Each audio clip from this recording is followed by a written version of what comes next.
ত্রিপুরায় দীর্ঘদিন ধরে চলা বেকারত্বের চাপ কিছুটা হলেও কমতে চলেছে, এমনই আশাবাদী রাজ্য সরকার। মঙ্গলবার সচিবালয়ে এক সাংবাদিক সম্মেলনে রাজ্যের খাদ্য ও নাগরিক সরবরাহ মন্ত্রী সুশান্ত চৌধুরী জানান, মন্ত্রিসভার বৈঠকে সিদ্ধান্ত হয়েছে রাজ্যের বিভিন্ন দপ্তরে 1658 জন কর্মী নিয়োগ করা হবে। মন্ত্রী জানান, মুখ্যমন্ত্রীর পৌরোহিত্যে অনুষ্ঠিত মন্ত্রিসভার বৈঠকে সিদ্ধান্ত নেওয়া হয়েছে। বিভিন্ন দপ্তরে যেসব নিয়োগ হবে সেগুলির মধ্যে রয়েছে টিপিএসসির মাধ্যমে 6 জন দন্ত চিকিৎসক, ডিআরবিটির মাধ্যমে 915 জন স্নাতকোত্তর শিক্ষক এবং 700 জন স্নাতক শিক্ষক। এছাড়া জাতীয় আইন বিশ্ববিদ্যালয়ে বিভিন্ন পদে 37 জন, যাদের মধ্যে রয়েছে professor, associate professor, deputy registrar প্রভৃতি। শ্রীমন্ত্রী সাংবাদিক সম্মেলনের মাধ্যমে বলেন, রাজ্যে শিক্ষিত তরুণ তরুণীদের জন্য আমরা সুযোগ তৈরি করছি। শিক্ষক থেকে শুরু করে চিকিৎসক সব ক্ষেত্রে নিয়োগের ব্যবস্থা হচ্ছে। এটি রাজ্যের বিকাশে একটি বড় পদক্ষেপ। Under Health and Family Welfare Department, Government of Tripura. স্বাস্থ্য এবং পরিবার কল্যাণ দপ্তরের অধীন 6 জন মেডিকেল অফিসার ডেন্টাল নিয়োগ করা হবে এবং টিপিএসসির মাধ্যমে সেটা নিয়োগ করা হবে।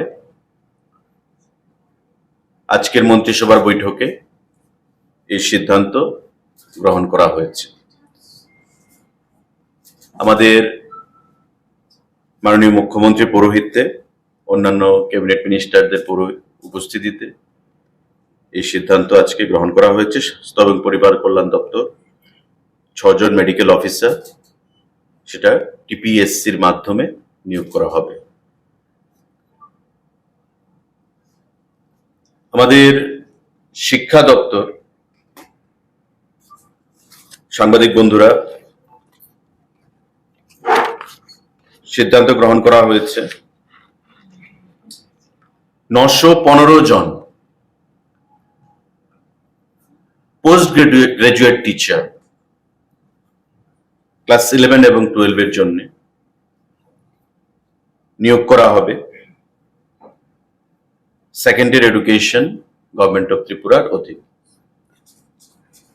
আপনারা জানেন যে আমাদের যে বিদ্যালয়গুলো রয়েছে তার মধ্যে একটা শিক্ষক স্বল্পতাও রয়েছে পোস্ট গ্রাজুয়েট টিচারের, এবং তার জন্যে শিক্ষা দপ্তর সিদ্ধান্ত গ্রহণ করেছে।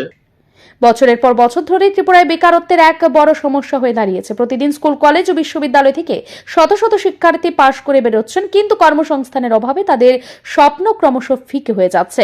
এই সিদ্ধান্ত রাজ্যের হাজার হাজার তরুণের কাছে নতুন সম্ভাবনা দুয়ার খুলে দিতে পারে। তবে শুধু নিয়োগ ঘোষণা নয়, নিয়োগ প্রক্রিয়া কতটা স্বচ্ছ ও দ্রুত হয় তার দিকেও নজর রাখবে সাধারণ মানুষ।